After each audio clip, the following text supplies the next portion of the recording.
Assalamualaikum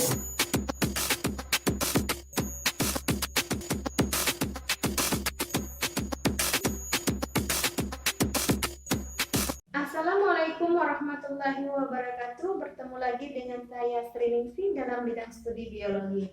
Nah, pada pertemuan minggu kali ini materi kita mengenai tentang manfaat dan peranan bioteknologi. Bioteknologi telah memberikan manfaat yang sangat besar, terutama dalam pengolahan bahan baku hingga menjadi produk-produk baru dan jasa. Nah, produk bioteknologi itu ditemukan hampir pada semua bidang kehidupan. Bioteknologi itu sangat bermanfaat bagi kehidupan manusia. Di antaranya itu yang pertama dapat menghasilkan obat-obatan yang lebih efektif dan murah. Nah, salah satu contohnya adalah pembuatan hormon insulin dari isolasi gen bakteri Escherichia coli. Nah, kemudian yang kedua menghasilkan antibiotik untuk membunuh penyakit yang berbahaya, kemudian mengurangi pencemaran lingkungan dan meningkatkan hasil produksi pertanian dari tanaman transgenik. Karena tanaman ini memiliki daya tahan tinggi terhadap kondisi lingkungan yang ekstrim dan tidak mudah diserang oleh hama. Nah, mikroorganisme atau mikroba adalah organisme yang berukuran sangat kecil, sehingga untuk mengamatinya diperlukan alat bantuan. Nah, mikroorganisme disebut juga organisme mikroskopik. Mikroorganisme dapat menjadi bahan pangan ataupun mengubah bahan pangan menjadi bentuk lain. Nah, proses yang dibantu oleh mikroorganisme misalnya melalui fermentasi seperti keju, kemudian yogurt, dan berbagai makanan lain termasuk kecap dan tempe. Nah, pada masa mendatang diharapkan peranan mikroorganisme dapat menciptakan makanan baru seperti mikroprotein dan protein sel tunggal. Beberapa contoh mikroorganisme yang bermanfaat dan berperan dalam bioteknologi antara lain adalah yang pertama, mikroorganisme dapat menjadi penghasil bahan makanan. Beberapa jenis jamur dapat digunakan untuk menghasilkan zat pewarna makanan. Jamur Neospora adalah jamur pada oncom, misalnya dapat menghasilkan zat warna merah atau oranye. Nah, zat warna ini merupakan zat pewarna alami yang lebih aman dibandingkan dengan pewarna buatan karena tidak mengandung bahan sintetis. Nah, kemudian pada pembuatan roti, khamir atau ragi, yaitu Saccharomyces ditambahkan ke dalam adonan tepung gandum sehingga terjadi proses fermentasi, yaitu proses yang tidak membutuhkan oksigen besar. Nah, proses pembuatan tuak dan bir juga demikian. Bahan baku tuak dapat berupa ketan, sedangkan bahan baku pembuatan bir berupa biji padi-padian yang dikecambahkan dahulu kemudian dikeringkan. Nah, kecambah yang kering ini kemudian dibuat tepung dan akhirnya diberi ragi sehingga terjadi proses fermentasi. Nah, asam cuka dapat diproduksi melalui pertolongan bakteri asam cuka yaitu Acetobacter. Bahannya berupa gula yang diubah menjadi asam cuka. Nah, kemudian mikroorganisme penghasil protein sel tunggal atau PST. PST merupakan protein yang dihasilkan oleh mikroorganisme dan berada di dalam sel mikroorganisme tersebut. Nah, protein ini beratnya mencapai 80% dari berat total sel. Mikroorganisme tersebut meliputi ganggang dan bakteri. Nah, mikroorganisme memiliki kemampuan reproduksi sangat cepat sehingga dapat dihasilkan protein dalam jumlah banyak dalam waktu yang singkat. Contoh dari mikroorganisme penghasil protein sel tunggal itu adalah yang pertama bakteri Methylopilus. Protein dari bakteri ini memiliki kandungan asam nukleat yang tinggi dan sulit dicerna oleh manusia sehingga diolah menjadi makanan ternak. Kemudian ganggang hijau Chlorella, yaitu ganggang hijau yang hidup di air tawar ini menghasilkan protein yang dimanfaatkan untuk obat atau makanan tambahan atau suplemen. Nah, selain Chlorella, ganggang Spirulina juga diketahui merupakan sumber protein sel tunggal. Spirulina memiliki kandungan asam nukleat yang rendah.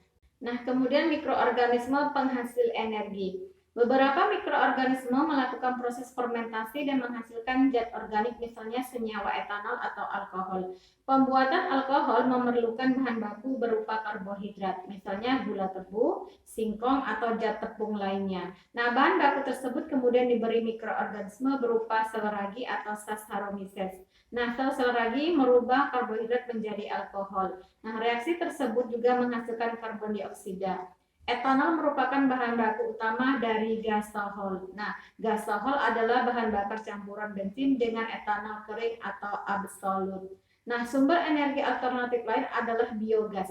Biogas merupakan gas metana hasil penguraian sampah organik secara anaerob oleh mikroorganisme. Nah, sampah organik dimasukkan dalam suatu tangki. Bakteri anaerob akan hidup di dalamnya dan mencerna sampah menghasilkan metana yang kemudian disalurkan ke rumah-rumah untuk memasak seperti halnya LPG. Nah, kemudian mikroorganisme penghasil antibiotik.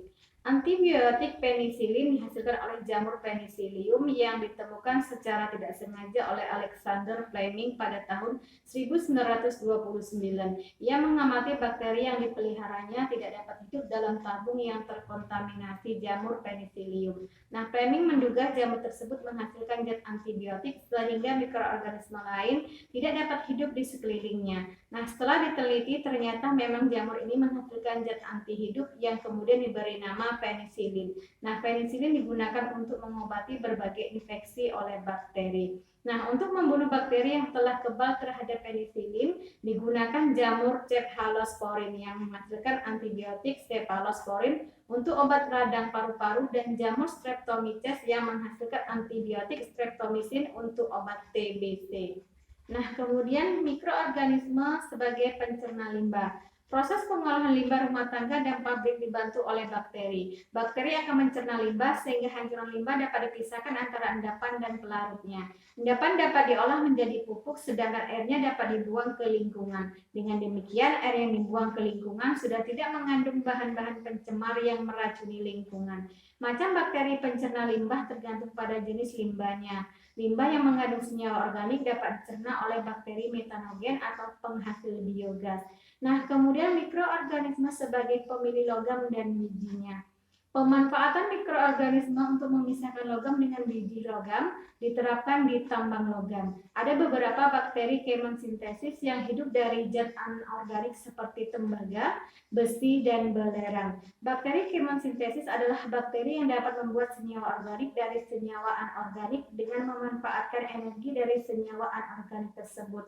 Contoh bakteri kemosintesis diantaranya adalah Thiobacillus ferrochida untuk memisahkan tembaga dari bijinya. Nah, kemudian mikroorganisme meningkatkan produksi pertanian. Di akar tanaman polong terbentuk bintil-bintil akar karena terdapat bakteri Rhizobium di dalamnya. Bakteri ini mampu menambat nitrogen dari udara, sehingga tanaman polong atau kacang memperoleh pupuk gratis dari bakteri tersebut. Nah, tanaman memerlukan nitrogen untuk membentuk protein dan untuk pertumbuhan tanaman. Nah, saat ini telah ditemukan dan dikembangkan strain atau galur bakteri yang mampu menambat nitrogen secara efektif. Nah, strain bakteri tersebut diberi nama legin yang dapat disimpan dan dibiarkan di dalam medium untuk dijual. Kemudian legin disebarkan di sawah agar tanaman kedelai atau kacang dapat bersimbiosis mutualisme dengan bakteri tersebut. Nah, hama dan penyakit sering menyerang tanaman. Penyemprotan dengan menggunakan bahan kimia dapat mencemari lingkungan. Di alam terdapat berbagai organisme yang dapat menginfeksi hama. Bakteri Bacillus thuringiensis misalnya dapat menyerang dan mematikan ulat yang menjadi hama tanaman. Maka bakteri tersebut dikembangbiakan, kemudian disemprotkan ke lahan pertanian agar dapat mematikan ulat hama tanaman. Pemberantasan hama tanaman dengan memanfaatkan jasa makhluk hidup dikenal dengan pengendalian secara biologis atau pengendalian hayati. Nah, kemudian mikroorganisme dalam bidang pertambangan. Kemampuan mikroorganisme untuk memisahkan logam dan batuan merupakan bagian dari perkembangan bioteknologi dalam dunia pertambangan. Mineral, tembaga, uranium, dan emas secara efisien dapat diekstrak oleh bakteri Thiobacillus ferrochida dari bijinya. Nah, penemuan ini selain dapat meningkatkan mutu logam mineral, juga dapat mengurangi kerusakan lingkungan yang disebabkan oleh aktivitas penambangan. Nah, kemudian mikroorganisme dalam pengembangan obat herbal. Bahan baku obat herbal yang terbatas karena sebagian besar bahan baku obat herbal diambil dari tanaman induknya, sehingga dikhawatirkan bahwa sumber daya hayati ini akan musnah disebabkan karena adanya kendala dalam budidayanya. Nah, peranan bioteknologi dalam budidaya, multifikasi, rekayasa genetika yang dapat menghasilkan metabolit sekunder sangat penting dalam rangka pengembangan bahan obat yang berasal dari tanaman obat ini. Bahkan dengan kemajuan yang pesat dalam bidang bioteknologi ini, telah dapat dihasilkan beberapa jenis tanaman transgenik yang dapat memproduksi vaksin rekombinan. Nah, kemudian mikroorganisme sebagai penghasil asam amino. Asam amino adalah senyawa penyusun protein. Gabungan beberapa senyawa asam amino akan membentuk molekul protein. Asam amino tersebut ada yang bersifat esensial bagi kita. Artinya tubuh kita tidak dapat memproduksi asam amino tersebut. Nah, asam amino yang esensial dapat kita peroleh dari makanan atau suplemen. Contohnya bakteri yang dapat menyusun asam amino esensial itu adalah Corynebacterium glutamicum yang mampu menghasilkan asam glutamat. Nah, itu tadi penjelasan mengenai tentang manfaat dan peranan bioteknologi. Semoga bermanfaat. Terima kasih.